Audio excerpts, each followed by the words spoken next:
ಈ ಬಾರಿ ಕರ್ನಾಟಕದ ಪರಿಸ್ಥಿತಿ ಹೇಗಿದೆ ಅಂತಂದ್ರೆ ಒಂದು ಕಡೆ ಬರದಿಂದ ತತ್ತರಿಸಿ ಹೋದ್ರೆ ನಂತರ ಬಂದ ಜಲಪ್ರವಾಹ ಮುಕ್ಕಾಲು ಭಾಗ ಕರ್ನಾಟಕದ ಜನರ ಬದುಕನ್ನೇ ನೀರು ಪಾಲು ಮಾಡುವಂತೆ ಮಾಡಿತು. ಈ ಬಗ್ಗೆ ರಾಜ್ಯದಲ್ಲಿ ಇರೋ ಸರ್ಕಾರ ಮೊಸಳೆ ಕಣ್ಣೀರು ಹಾಕಿದ್ರೆ ಕೇಂದ್ರ ಸರ್ಕಾರ ಮಾತ್ರ ಕಣ್ಣಿದ್ದು ಕುರುಡಾಯಿತು. ಏನು ನಮ್ಮ ಜನಪ್ರತಿನಿಧಿಗಳು ಅವರ ಮಾತು, ಇಂಥವರನ್ನ ಆರಿಸಿದ ನಾವೇ ಧನ್ಯರು ಅನ್ನೋ ಹೀನಾಯ ಸ್ಥಿತಿಗೆ ತಲುಪಿದ್ದೇವೆ ನಾವು ನೀವು.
ಇಷ್ಟಾದ್ರೂ ಈ ರಾಜ್ಯ ಸರ್ಕಾರ ಆಗ್ಲಿ ಕೇಂದ್ರ ಸರ್ಕಾರ ಆಗ್ಲಿ ಇವರ ಬಗ್ಗೆ ಇವರ ಈ ನೋವಿನ ಬಗ್ಗೆ ನಿಜವಾದ ಕಾಳಜಿ ತೋರಿಸುತ್ತಾ ನೋವೇ.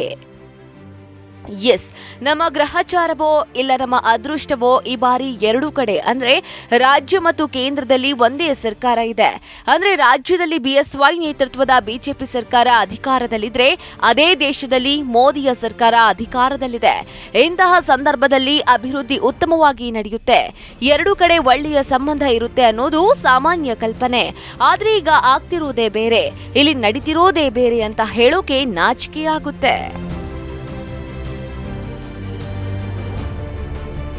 ನಾಚಿಕೆ ಯಾಕೆ ಅಂತಂದ್ರೆ ಒಂದ್ ಕಡೆ ರಾಜ್ಯ ಸರ್ಕಾರ ಪರಿಹಾರದ ಬಗ್ಗೆ ಏನೇನೋ ಬಿಲ್ಡಪ್ ಕೊಟ್ಟು ಮಾತನಾಡ್ತಾ ಇದ್ರೆ ಅದೇ ಸರ್ಕಾರದ ಸಚಿವರು ಆಗಾಗ ನಾಲಿಗೆ ಹರಿಬಿಟ್ಟು ಉಡಾಫೆ ಮಾತನಾಡ್ತಾ ಇದ್ದಾರೆ. ಅದರ ನಡುವೆ ಇವರಿಗೆ ಕೇಂದ್ರದ ಮುಂದೆ ಹೋಗಿ ಪರಿಹಾರಕ್ಕೆ ಡಿಮ್ಯಾಂಡ್ ಮಾಡೋ ಕೆಪಾಸಿಟಿ ಇಲ್ಲ. ಕೇಂದ್ರವೇನೋ ಇವ್ರನ್ನ ಕೇರ್ ಮಾಡ್ತಾನೆ ಇಲ್ಲ. ಹೆಸರಿಗಷ್ಟೇ 2 ಬಾರಿ ಬಂದ ಹಾಗೆ ಮಾಡಿ, ನೋಡಿದ ಹಾಗೆ ಮಾಡಿ ಸೈಲೆಂಟ್ ಆದ್ರೂ ಬಿಟ್ರೆ ನೋ ಮೋರ್ ಡೆವಲಪ್ಮೆಂಟ್.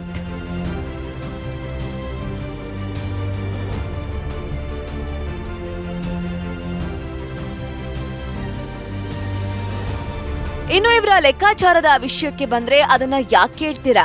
ಅದನ್ನ ಹೇಳ್ತಾ ಕೂತ್ರೆ 1-2 ದಿನ ಸಾಕಾಗೋದಿಲ್ಲ. ಯಾಕಂದ್ರೆ ಈ ಘನರಾಜ್ಯ ಸರ್ಕಾರಕ್ಕೆ ಇದುವರೆಗೂ ಅದರ ಪಕ್ಕಾ ಪಿಕ್ಚರ್ ಇಲ್ವೇ ಇಲ್ಲ. ಇನ್ನೆಲ್ಲಿಂದ ಸ್ವಾಮಿ ಇವ್ರು ಕೇಂದ್ರದಿಂದ ಪರಿಹಾರ ತಗೊಳ್ಳೋದು? ಹಾಗೂ ಇವ್ರು ಕೊಟ್ಟಿರೋ ಲೆಕ್ಕಾಚಾರವನ್ನ ನಿಮ್ಮ ಮುಂದೆ ಇಡ್ತೀವಿ ನೋಡಿ, ನಿಮ್ಗೆ ಆಗ ಇವರ ಬಂಡವಾಳ ತಿಳಿಯುತ್ತೆ. ಸಿಎಂ ಬಿಎಸ್ವೈ ಸಮೀಕ್ಷೆ ಮಾಡುತ್ತಲೇ ಇದ್ದಾರೆ. ಎಸ್, ರಾಜ್ಯದ ಎಲ್ಲಾ ನೆರೆ ಪೀಡಿತ ಪ್ರದೇಶಕ್ಕೆ ಸ್ವತಃ ಮುಖ್ಯಮಂತ್ರಿ ಬಿಎಸ್ ಯಡಿಯೂರಪ್ಪ ಅವರೇ ಹೋಗಿ ಮಾಹಿತಿ ಸಂಗ್ರಹಣೆ ಮಾಡಿದ್ದು ಮೊದಲಿಗೆ ಉತ್ತರ ಕರ್ನಾಟಕದ ಕೃಷ್ಣಾ ನದಿ, ಮಲಪ್ರಭಾ ನದಿ, ಘಟಪ್ರಭಾ ನದಿ, ತುಂಗಭದ್ರಾ ನದಿಯ ಪ್ರವಾಹದ ಪರಿಸ್ಥಿತಿ ನೋಡಿದ್ರೆ, ಆಮೇಲೆ ಮಲೆನಾಡು, ಮಡಿಕೇರಿ, ಉತ್ತರ ಕನ್ನಡ, ಕರಾವಳಿ, ಮೈಸೂರು ಅಂತ ಎಲ್ಲಾ ಕಡೆಯೂ ಹೋಗಿದ್ದು. ಬಟ್ ಅಲ್ಲಿ ಜನರ ಸಂಕಷ್ಟ ನೋಡಿದ್ದು ಪ್ರಯೋಜನ ಮಾತ್ರ, ಜನರಿಗೆ ಏನೂ ಆಗ್ಲಿಲ್ಲ ಅನ್ನೋದು ಅವರಿಗೂ ಅರಿವಾಗಿಲ್ಲ ಅನ್ಸುತ್ತೆ. ಯಾವ ರೈತರು ಆತಂಕ ಪಡುವ ಅಗತ್ಯವಿಲ್ಲ. ನಮ್ಮ ಮೊದಲ ಆದ್ಯತೆ ರೈತರಿಗೆ ನಾನು ನೀಡ್ತೇನೆ ಅಂತ ಭರವಸೆ ನೀಡಿದ್ದು, ಬಟ್ ಮಾಡಿದ್ದೇನು ವಿ ಡೋಂಟ್ ನೋ. ಇಬ್ಬರು ಸಚಿವರು ಬಂದ್ರು, ನೋಡಿ ಸುಮ್ಮನಾದ್ರು. ಇದಾದ ಮೇಲೆ ಕಳೆದ ಒಂದು ವಾರದಿಂದ ರಾಜ್ಯದ ಉತ್ತರ ಕರ್ನಾಟಕದಲ್ಲಿ ಸುರಿದ ಭಾರೀ ಮಳೆ ಹಾಗೂ ಪ್ರವಾಹದಿಂದಾಗಿ ನಿರೀಕ್ಷೆಗೂ ಮೀರಿದ ಹೆಚ್ಚಿನ ಹಾನಿ ಉಂಟಾಗಿದ್ದು, ಶೀಘ್ರದಲ್ಲಿ ಕೇಂದ್ರದಿಂದ ರಾಜ್ಯಕ್ಕೆ ನೆರವು ನೀಡಲಿದ್ದೇವೆ ಅಂತ ಕಳೆದ ತಿಂಗಳು ಹಣಕಾಸು ಸಚಿವೆ ನಿರ್ಮಲಾ ಸೀತಾರಾಮನ್ ಹೇಳಿದ್ರು. ಪ್ರವಾಹ ಪೀಡಿತ ಬೆಳಗಾವಿ, ಬಾಗಲಕೋಟೆ ಸೇರಿದಂತೆ ಮತ್ತಿತರ ಕಡೆ ವೈಮಾನಿಕ ಸಮೀಕ್ಷೆ ನಡೆಸಿದ್ರು. ಹಾನಿಯಾದ ಜಮೀನು ವೀಕ್ಷಣೆ ಮಾಡಿದ ಮೇಲೆ ಅವರು ಏನ್ ಹೇಳಿದ್ರು ನೋಡಿ.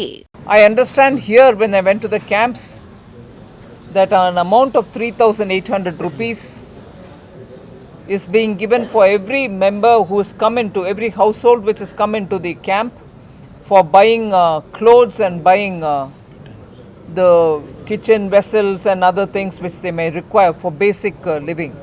So an amount of 3,800 per family has been given for immediately buying such things. ಇದಾದ ಮೇಲೆ ಉತ್ತರ ಕರ್ನಾಟಕ, ಕರಾವಳಿ ಕರ್ನಾಟಕದಲ್ಲಿ ಪ್ರವಾಹ ತಲೆದೂರಿದ್ದು, ನೆರೆ ವೀಕ್ಷಣೆಗೆ ಕೇಂದ್ರ ಗೃಹ ಮಂತ್ರಿ ಅಮಿತ್ ಶಾ ಭಾನುವಾರ ಆಗಮಿಸಿದ್ರು. ಕೇಂದ್ರ ಗೃಹ ಸಚಿವರಿಂದ ಪ್ರವಾಹ ಬಾಧಿತ ಪ್ರದೇಶಗಳ ವೈಮಾನಿಕ ಸಮೀಕ್ಷೆ ನಡೆಸಿದ ಅಮಿತ್ ಶಾ ಅವರು ನಂತರ ರಾಜ್ಯದ ಹಿರಿಯ ಅಧಿಕಾರಿಗಳ ಜೊತೆ ವಿಮಾನ ನಿಲ್ದಾಣದ ಸಭಾಭವನದಲ್ಲಿ ಸಭೆ ನಡೆಸಿದ್ರು. ಅಮಿತ್ ಶಾ ಹಾಗೂ ಸಿಎಂ ಯಡಿಯೂರಪ್ಪ ಅವರು ಜಂಟಿಯಾಗಿ ಪ್ರವಾಹದ ವೈಮಾನಿಕ ಸಮೀಕ್ಷೆ ನಡೆಸಿದ್ರು. ಬಟ್ ಅವರು ಕೊಟ್ಟಿದ್ದು ಬರೀ ಭರವಸೆ ಮಾತ್ರ. ಮೋದಿನೂ ಬಂದ್ರು, ಬೆಂಗಳೂರಿಂದನೇ ಹೋದ್ರು. ಎಸ್, ಮೊನ್ನೆ ಚಂದ್ರಯಾನ 2ರ ಸಕ್ಸಸ್ಗೆ ಸಾಥ್ ಕೊಡಲು ಬಂದಿದ್ದ ಪ್ರಧಾನಿ ನರೇಂದ್ರ ಮೋದಿಯ ಮೇಲೆ ರಾಜ್ಯದ ಜನರಿಗೆ ಸಾಕಷ್ಟು ನಿರೀಕ್ಷೆ ಇತ್ತು. ಮೋದಿಯವರ ಬೆಂಗಳೂರು ಭೇಟಿ ಸಂದರ್ಭದಲ್ಲಿ ನೆರೆ ಪರಿಹಾರ ಘೋಷಣೆ ನಿರೀಕ್ಷೆ ಹುಸಿಯಾಗಿದ್ದು, ರಾಜ್ಯದ ಪ್ರವಾಹ ಸಂತ್ರಸ್ತರ ವಿಚಾರದಲ್ಲಿ ಮೋದಿ ಯಾವ ಕರುಣೆಯನ್ನು ತೋರದೆ ಸುಮ್ಮನಾಗಿದ್ರು. ರಾಜ್ಯದ ಪರಿಸ್ಥಿತಿ ಬಗ್ಗೆಯೂ ಕೂಡ ತುಟಿ ಬಿಚ್ಚದೆ ಸೈಲೆಂಟ್ ಆಗಿಯೇ ರಿಟರ್ನ್ ಹೋಗಿದ್ರು. ಅಲ್ಲಿಗೆ ರಾಜ್ಯದ ಸ್ಥಿತಿ ಮೋದಿಗೆ ಗೊತ್ತಿಲ್ವಾ? ಗೊತ್ತಿದ್ದು ಸುಮ್ಮನಾದ್ರ ಅನ್ನೋ ಪ್ರಶ್ನೆಗಳು ಕಾಡಿದ್ವು. 2 ಕಡೆ ಸರ್ಕಾರ, 25 ಸಂಸದರು, 4 ಮಿನಿಸ್ಟರ್ಸ್. ಪ್ರಧಾನಿ ಮುಂದೆ ಇವರು ಕೊಟ್ಟ ಲೆಕ್ಕ ಏನು? ಹೌದು, ರಾಜ್ಯದಲ್ಲಿ ಒಂದು ಕಡೆ ಬರ, ಮತ್ತೊಂದು ಕಡೆ ನೆರೆ ಆವರಿಸಿದ್ರೂ ಸಂತ್ರಸ್ತರಿಗೆ ಸೂಕ್ತ ಸಮರ್ಪಕ ಪರಿಹಾರ ವಿತರಿಸುವಲ್ಲಿ ಕೇಂದ್ರ, ರಾಜ್ಯ ಸರ್ಕಾರಗಳು ವಿಫಲವಾಗಿವೆ. ರಾಜ್ಯದಲ್ಲಿ 25 ಬಿಜೆಪಿ ಸಂಸದರಿದ್ರು ಪ್ರಧಾನಿ ನರೇಂದ್ರ ಮೋದಿ ಬಳಿಗೆ ಹೋಗಿ ಮಾತನಾಡುವ ಶಕ್ತಿಯನ್ನ ಸಹ ಕಳೆದುಕೊಂಡಿದ್ದಾರೆ ಅನ್ನೋದು ಸ್ಪಷ್ಟವಾಗಿ ಅರ್ಥವಾಗ್ತಾ ಇದೆ. ಇದೇ ಕಾರಣದಿಂದ ರಾಜ್ಯದ ಸಂಕಷ್ಟವನ್ನ ನೋಡದೆ ಸುಮ್ಮನೆ ಸೈಲೆಂಟ್ ಆಗಿದ್ದಾರೆ ಅನ್ಸುತ್ತೆ 2 ಕಡೆ ಸರ್ಕಾರ ನಡೆಸುವ ಮಹಾನ್ ನಾಯಕರು. 5,000 ಹಳ್ಳಿಗಳಲ್ಲಿ ಸುಮಾರು 75,000 ಮನೆಗಳು ಕುಸಿದಿವೆ. ಈ ರಾಜ್ಯ ಸರ್ಕಾರ ಸಹ ಗಮನ ಹರಿಸ್ತಾ ಇಲ್ಲ. ಕೇಂದ್ರ ಸರ್ಕಾರವು ಎಚ್ಚೆತ್ತುಕೊಳ್ತಾ ಇಲ್ಲ. ಪರಿಹಾರದ ಅನುದಾನವನ್ನೇ ಬಿಡುಗಡೆ ಮಾಡ್ತಾ ಇಲ್ಲ. ಕೇಂದ್ರ ಬಿಜೆಪಿ ಸರ್ಕಾರಕ್ಕೆ ರಾಜ್ಯದಿಂದ 25 ಸಂಸದರನ್ನ ನೀಡಲಾಗಿದೆ. ಆದರೂ ರಾಜ್ಯದಲ್ಲಿ ಆವರಿಸಿರುವ ಸಮಸ್ಯೆ ಬಗ್ಗೆ ಪ್ರಧಾನಿ ನರೇಂದ್ರ ಮೋದಿ ಬಳಿ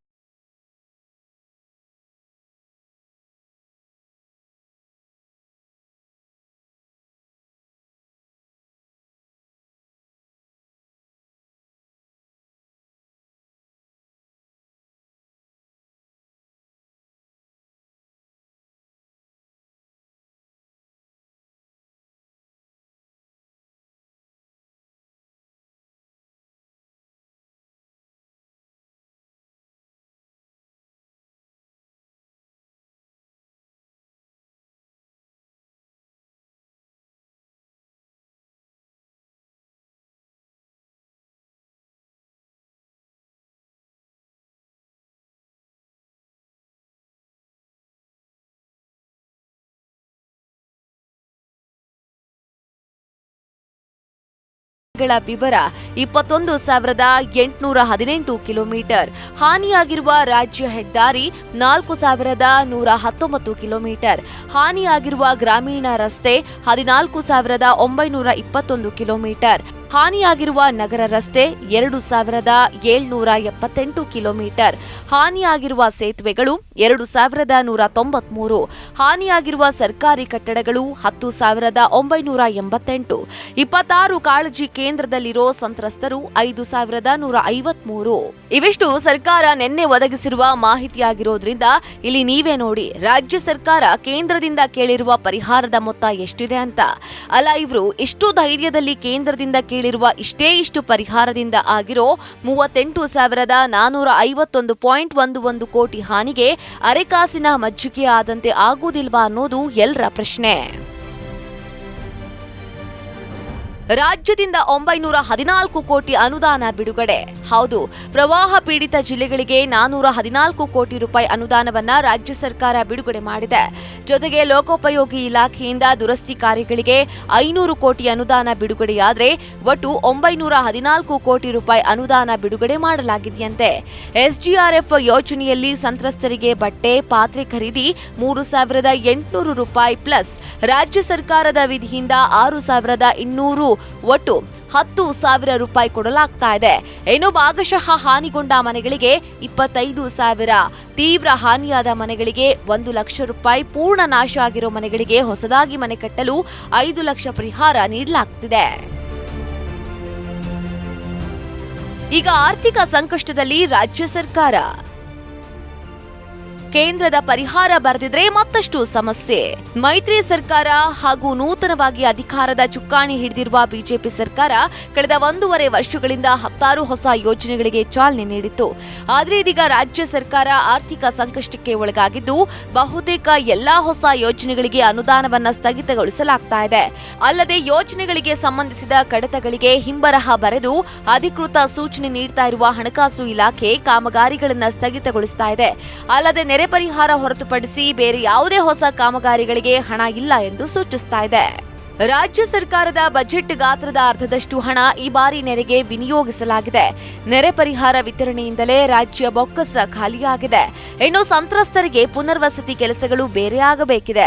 ಆದರೆ ಈವರೆಗೆ ಕೇಂದ್ರ ಸರ್ಕಾರದಿಂದ ರಾಜ್ಯಕ್ಕೆ ಸಿಗಬೇಕಾದ ಪರಿಹಾರದ ಹಣ ಮಾತ್ರ ಇನ್ನೂ ಬಿಡುಗಡೆಯಾಗಿಲ್ಲ. ಇದೇ ಕಾರಣಕ್ಕೆ ರಾಜ್ಯದ ಬೊಕ್ಕಸ ಸಂಪೂರ್ಣವಾಗಿ ಖಾಲಿಯಾಗಿದೆ. ಇದಲ್ಲದೆ ತೆರಿಗೆ ಸಂಗ್ರಹದಲ್ಲೂ ರಾಜ್ಯ ಸರ್ಕಾರಕ್ಕೆ ಹಿನ್ನಡೆಯುಂಟಾಗಿದೆ. ಮೊದಲ ತ್ರೈಮಾಸಿಕಕ್ಕೆ ಹೋಲಿಸಿದ್ರೆ ಈ ತ್ರೈಮಾಸಿಕದಲ್ಲಿ ತೆರಿಗೆ ಅತ್ಯಂತ ಕಡಿಮೆ ಸಂಗ್ರಹವಾಗಿದೆ.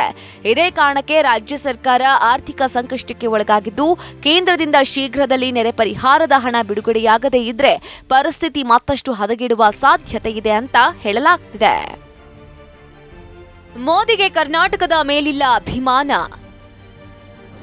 ನೆರೆ ಪರಿಹಾರ ಕೇಳಿದ್ರೆ ಕೊಟ್ಟಿದ್ದು ಬರ ಪರಿಹಾರ.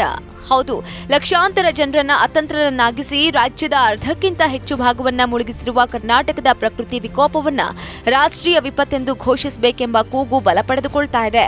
ರಾಜ್ಯದ ಸ್ಥಿತಿಯನ್ನ ಕೇಂದ್ರಕ್ಕೆ ಮನವರಿಕೆ ಮಾಡಿಕೊಡುವ ನಿಟ್ಟಿನಲ್ಲಿ ಪ್ರಯತ್ನ ತೀವ್ರಗೊಳಿಸಿರುವ ರಾಜ್ಯ ಸರ್ಕಾರ ಕೂಡ ರಾಷ್ಟ್ರೀಯ ವಿಪತ್ತೆಂದು ಘೋಷಿಸುವಂತೆ ಕೇಂದ್ರ ನಾಯಕರ ಮೇಲೆ ಒತ್ತಡ ಹೇರಲಾರಂಭಿಸಿದೆ. ಈ ನಿಟ್ಟಿನಲ್ಲಿ ಸಮಗ್ರ ವರದಿ ನೀಡಲು ಯತ್ನಿಸ್ತಾ ಇರುವ ರಾಜ್ಯ ಸರ್ಕಾರ ಕೇಂದ್ರದ ಹಣಕಾಸು ಸಚಿವರು, ಗೃಹ ಸಚಿವರ ಮುಂದೆ ವಕೀಲಿಕೆ ಮಾಡಿದೆ. ಮತ್ತೊಂದೆಡೆ ಪ್ರತಿಪಕ್ಷ ಕಾಂಗ್ರೆಸ್ ಮತ್ತು ಜೆಡಿಎಸ್ ಸಹ ಈ ಆಗ್ರಹವನ್ನ ಕೇಂದ್ರದ ಮುಂದಿಟ್ಟಿದೆ. ರಾಷ್ಟ್ರೀಯ ವಿಪತ್ತೆಂದು ಘೋಷಿಸುವುದು ಕೇಂದ್ರ ಸರ್ಕಾರದ ಕೈಯಲ್ಲಿದೆ ಅಂತ ಆಗ್ರಹಿಸಿ ಮೋದಿಗೆ ಪ್ರವಾಹದ ಸ್ಥಿತಿ ನೋಡಿ ಅಂತ ಆಹ್ವಾನ ಕೊಟ್ಟಿದ್ರು. ಆದ್ರೆ ರಾಜ್ಯದ ಕಡೆ ಮೋದಿ ಮುಖವನ್ನೇ ಹಾಕಲಿಲ್ಲ. ಪರಿಹಾರ ಕೊಡೋದು ಸಾಯ್ಲಿರಿ, ಬೇರೆ ರಾಜ್ಯದಲ್ಲಿ ಪ್ರವಾಹ ಬಂದಾಗ ಓಡಿ ಹೋಗಿದ್ದ ಇದೇ ಪ್ರಧಾನಿ ನರೇಂದ್ರ ಮೋದಿ ರಾಜ್ಯದಲ್ಲಿ ಇಷ್ಟರ ಮಟ್ಟಿಗೆ ಹಾನಿಯಾದ್ರೂ ಕೂಡ ನೋಡ್ಲೂ ಇಲ್ಲ, ತುಟಿ ಬಿಚ್ಚಲೂ ಇಲ್ಲ ಬಿಡಿ. ಬೆಂಗಳೂರಿಗೆ ಬಂದು ಸೈಲೆಂಟ್ ಆಗಿಯೇ ಹೋದ ನಮೋ ಆಮೇಲೆ ಯಾರನ್ನೂ ಭೇಟಿ ಆಗ್ಲೇ ಇಲ್ಲ. 2-3 ಸಲ ಸಿಎಂ ಡೆಲ್ಲಿಗೆ ಹೋಗಿ ಬಂದ್ರೂ ಕೂಡ ಯಾವ ಪ್ರಯೋಜನವೂ ಆಗ್ಲಿಲ್ಲ. ಮತ್ತೊಮ್ಮೆ ಹೊರಟ ಬಿಎಸ್ವೈಗೆ ಬೇಡ ಅನ್ನೋ ಸಂದೇಶವನ್ನೇ ಕೊಟ್ಟಿದ್ದಾರೆ ಕೇಂದ್ರದ ಮಹಾನ್ ಲೀಡರ್ಸ್. ಮತ್ತೊಂದು ಕಡೆ ಪ್ರವಾಹ ಪರಿಹಾರಕ್ಕೆ ನೆರವು ಕೊಡಿ ಎಂದು ರಾಜ್ಯ ಸರ್ಕಾರ ಕೇಂದ್ರ ಸರ್ಕಾರವನ್ನ ಕೇಳಿದೆ. ಆದರೆ ಕೇಂದ್ರ ಸರ್ಕಾರ ಕೊಟ್ಟಿದ್ದು ಬರ ಪರಿಹಾರವನ್ನ. ಹೌದು, ಕೇಂದ್ರ ಸರ್ಕಾರವು ರಾಜ್ಯಕ್ಕೆ 1,029 ಕೋಟಿ ಬರ ಪರಿಹಾರವನ್ನ ಬಿಡುಗಡೆ ಮಾಡಿದೆ. ರಾಜ್ಯ ಸರ್ಕಾರವು ಬರ ಪರಿಹಾರ ಕೊಡಿ ಎಂದು ಮನವಿ ಮಾಡಿ 1 ವರ್ಷದ ನಂತರ ಬರ ಪರಿಹಾರ ಬಿಡುಗಡೆ ಮಾಡಿದೆ. ಪರಿಹಾರದ ಬಗ್ಗೆ ಕೇಳಿದ್ರೆ ಮೈ ಪರಿಚಿಕೊಳ್ತಾರೆ. ಹೌದು, ಪ್ರವಾಹ ಪರಿಸ್ಥಿತಿ ಬಗ್ಗೆ ಸಚಿವರುಗಳು ಉಡಾಫೆ ಉತ್ತರ ಕೊಡುವ ಚಂದನ ನೋಡಿ ಮೊನ್ನೆ ಸಚಿವ ಈಶ್ವರಪ್ಪರನ್ನ ಪರಿಹಾರದ ಬಗ್ಗೆ ಪ್ರಶ್ನಿಸೋಕೆ ಹೋದ್ರೆ ಮಾಧ್ಯಮಗಳ ಮೇಲೆ ಗರಂ ಆಗ್ತಾರೆ. ಅಲ್ಲದೆ ಬಾಯಿಗೆ ಬಂದಂತೆ ಉತ್ತರ ಕೊಡ್ತಾರೆ. ಚಿಕ್ಕೋಡಿಯಲ್ಲಿ ಈಶ್ವರಪ್ಪನವರು ಪ್ರವಾಹದ ಬಗ್ಗೆ ಕೇಳಿದಕ್ಕೆ ಏನ್ ಹೇಳಿದ್ರು ನೋಡಿ. ಕೇಳಪ್ಪ, ನಿನ್ ಕೈಯಲ್ಲಿ ಸ್ವಲ್ಪ ತಡಿಯೋಣ. ನಿನ್ ಕೈಲಿ ಟಿವಿ ಇದೆ, ನೀವು ಕೇಳ್ಬೇಕಾದ್ರೆ ಕೇಳ್ರಿ. ಆಯ್ತಲ್ಲ, ನೀವು ಸಮಸ್ಯೆ ನೋಡೋಕೆ ಬಂದಿರೋದು. ನಾನು ಬಂದ ಪುಟ್ಟ ಹೋಗೋ ಪುಟ್ಟದ್ದು ಯಾಕೆ ಬರ್ಬೇಕಾಗೆ ಸ್ವಲ್ಪ ಅರ್ಥ ಮಾಡ್ಕೊಳ್ಳಿ. ನಾವು ಕೂಡ ಮನುಷ್ಯರೇ. ಆ ಮನುಷ್ಯರು ಮಾನವೀಯತೆ ದೃಷ್ಟಿಯಿಂದ ಬಂದಿದ್ದೇವೆ. ಸರ್ಕಾರದಿಂದ ಏನೇನು ಮಾಡಬೇಕು ಬಿಡಬೇಕು ಅಂತ ಎಲ್ಲ ಕಡೆ ಬರಬೇಕು ಅಂತೇನಿಲ್ಲ. ಈಗಾಗಲೇ ಜಿಲ್ಲಾ ಉಸ್ತುವಾರಿ ಸಚಿವರುಗಳು ಬಂದು ಹೋಗಿದ್ದಾರೆ. ನಾನು ಈಗ ನಾಳೆ ನಾಡಿದ್ದು 2 ದಿನ ಈಗ ಜಿಲ್ಲಾ ಪಂಚಾಯತ್ ಗ್ರಾಮೀಣ ಪ್ರದೇಶದಿಂದ ನಮ್ಮ ರಾಜ್ಯದ ಈ ಒಂದು ಗ್ರಾಮೀಣಾಭಿವೃದ್ಧಿ ಇಲಾಖೆಯಿಂದ 2 ದಿನದ ಸಭೆ ನಾವು ಮಾಡ್ತಾ ಇದ್ದೀವಿ. ಸದನದಲ್ಲಿ ವಾಗ್ಬಾಣ ಬಿಟ್ಟವರು ಈಗ ಫುಲ್ ಕೂಲ್. ನಿಮಗೆ ಮಾಧುಸ್ವಾಮಿ ಬಗ್ಗೆ ಗೊತ್ತಲ್ವಾ? ಇವರು ಈ ಬಾರಿ ಸದನದಲ್ಲಿ ಕೆಲವೇ ದಿನದಲ್ಲಿ ಫೇಮಸ್ ಆದವರು ಅಂದ್ರೆ ಅದು ಈ ಮಾಧುಸ್ವಾಮಿ. ವಿಧಾನಸಭೆ ಅಧಿವೇಶನದಲ್ಲಿ ಭಾರಿ ಮಾತನಾಡಿದ್ದ ಮಾಧುಸ್ವಾಮಿ ಈಗ ಫುಲ್ ಕೂಲ್ ಆಗಿ ಉತ್ತರ ಕೊಡೋದು ನೋಡಿ. ಇವರಿಗೆ ಏನಾದ್ರೂ ಮುಂಚೆ ಸರ್ಕಾರ ರಚಿಸುವಾಗ ಇದ್ದ ಜೋಶ್ ಇದ್ದ ಹಾಗೆ ಈಗ ಕಾಣ್ತಾ ಇದ್ಯಾ ನೋಡಿ. ನೋಡ್ಕೊಂಡು ಹೋಗಿದ್ದೀವಿ. ಸಕಲೇಶಪುರ ಪೂರ ವ್ಯಾಪಕವಾಗಿ ಓಡಾಡಿ ಹಾಸನ ಜಿಲ್ಲಾಧಿಕಾರಿಗಳ ಕಚೇರಿನಲ್ಲಿ ಅವ್ರನ್ನ ಕರೆದು ಎಲ್ಲ ರಿವ್ಯೂ ಮಾಡಿದ್ದೀವಿ ನಾವು. ಅವರು ಇಲ್ಲಿರೋ ಸಮಸ್ಯೆಗಳು ಹೇಳಿದ್ದಾರೆ. ಕಾಂಟ್ರಾಕ್ಟರ್ ಸಮಸ್ಯೆನೂ ನಮ್ಗೆ ಗೊತ್ತಿದೆ. ಅದನ್ನಾಗಲೇ ಸರ್ಕಾರ ಲೆವೆಲಲ್ಲಿ ನಾವು ರೈಸ್ ಮಾಡಿದ್ದೀವಿ. ಕಾಂಟ್ರಾಕ್ಟರ್ನ ಏನು ಮಾಡಬೇಕು ಅನ್ನೋದನ್ನು ತೀರ್ಮಾನ ಮಾಡಬೇಕು ಅಂತ ನಾವು PWD ಸೆಕ್ರೆಟರಿಗೆ ಆಗಲೇ ಸೂಚನೆ ಕೊಟ್ಟಿದ್ದೀವಿ. ಇನ್ನಿಲ್ಲೇನು ನಷ್ಟ ಆಗಿದೆ, ಸ್ಲೈಡ್ ಆಗಿದೆ, ಕಾಫಿ ಪ್ಲಾಂಟೇಶನ್ ಹೋಗಿದೆ, ಮತ್ತು ಮರ ಗಿಡ ಎಲ್ಲ ಭಾಳ ಲಾಸ್ ಆಗಿದೆ. ಅದಕ್ಕೆ ಏನಾದ್ರು ಒಂದು ವಿಶೇಷವಾದ ಪ್ಯಾಕೇಜ್ ಕೊಡಬೇಕು ಅಂತೇಳಿ ಇಲ್ಲಿಂದ ಹೋದ್ಮೇಲೆ ನಾವು ವರದಿ ಕೊಟ್ಟಿದ್ದೀವಿ. ಸರ್ಕಾರದಲ್ಲಿ ಅದ್ರ ಬಗ್ಗೆ ಚರ್ಚೆ ನಡೆದಿದೆ. ನಾವೇನು 32,000 ಕೋಟಿ ಪರಿಹಾರ ಕೇಳಿದ್ದೀವಿ. ಅದರಲ್ಲಿ ಇದೆಲ್ಲ ಸೇರಿದೆ. ಆದರೆ ನಮಗೆ NDRF ಅದೆಲ್ಲ ಬರುತ್ತೆ ಅನ್ನೋ ವಿಶ್ವಾಸ ಇಲ್ಲ.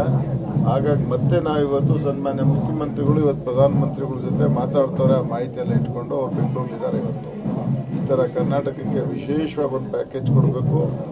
ಸಕಲೇಶಪುರ ಅಲ್ಲಿ ಮೂಡಿಗೆರೆ ತಾಲೂಕಲ್ಲಿ ಏನೋ ಇಲ್ಲೇನೆ ಸ್ಲೈಡ್ ಆಗಿದ್ದಾವೆ, ಅಲ್ಲಿ ಆಗಿರೋ ನಷ್ಟಗಳಿಗೆಲ್ಲ ಕೊಡಿ ಅಂತ ಡಿಮ್ಯಾಂಡ್ ಮಾಡ್ತಾವ್ರೆ. ಅಶೋಕ್ ಕಥೆಯೂ ಇದೇ ಆಗೋಯ್ತು. ಎಸ್, ಉತ್ತರ ಕರ್ನಾಟಕದ ಜನರು ಪ್ರವಾಹ ಬಂದು ತತ್ತರಿಸಿ ಹೋಗಿದ್ದಾರೆ. ಮನೆ ಮಠಗಳನ್ನ ಕಳೆದುಕೊಂಡು ಬೀದಿ ಪಾಲಾಗಿ ಆಶ್ರಯ ತಾಣಗಳಲ್ಲಿ ವಾಸಿಸ್ತಾ ಇದ್ದಾರೆ. ಆದರೆ ಪ್ರವಾಹ ಪರಿಸ್ಥಿತಿಯ ನಷ್ಟದ ಕುರಿತು ಕಂದಾಯ ಸಚಿವ ಅಶೋಕ್ TV5ಗೆ ನಿರ್ಲಕ್ಷ್ಯದ ಹೇಳಿಕೆ ನೀಡಿದ್ದಾರೆ. ನಷ್ಟದ ಕುರಿತು ನನಗೆ ಸಂಪೂರ್ಣ ಮಾಹಿತಿಯೇ ಇಲ್ಲ ಅಂತ ಬೇಜವಾಬ್ದಾರಿಯಾಗಿ ಮಾತನಾಡಿದ್ದಾರೆ. ಎಲ್ಲ ರಾಜ್ಯಗಳಲ್ಲೂ ಫ್ಲಡ್ ಆಗಿದೆ. ಅದರಿಂದ ಎಲ್ಲ ರಾಜ್ಯಗಳಿಗೂ ಅಮೌಂಟನ್ನು ರಿಲೀಸ್ ಮಾಡುವಂಥ ಸಂದರ್ಭದಲ್ಲಿ ನಮಗೂ ಕೂಡ ರಿಲೀಸ್ ಮಾಡ್ತಾರೆ. ಈಗಾಗಲೇ ಮಾನ್ಯ ಮುಖ್ಯಮಂತ್ರಿಗಳು ಯಡಿಯೂರಪ್ಪನವರು ಪ್ರೈಮ್ ಮಿನಿಸ್ಟರ್ನ ಭೇಟಿ ಮಾಡಿದ್ದಾರೆ.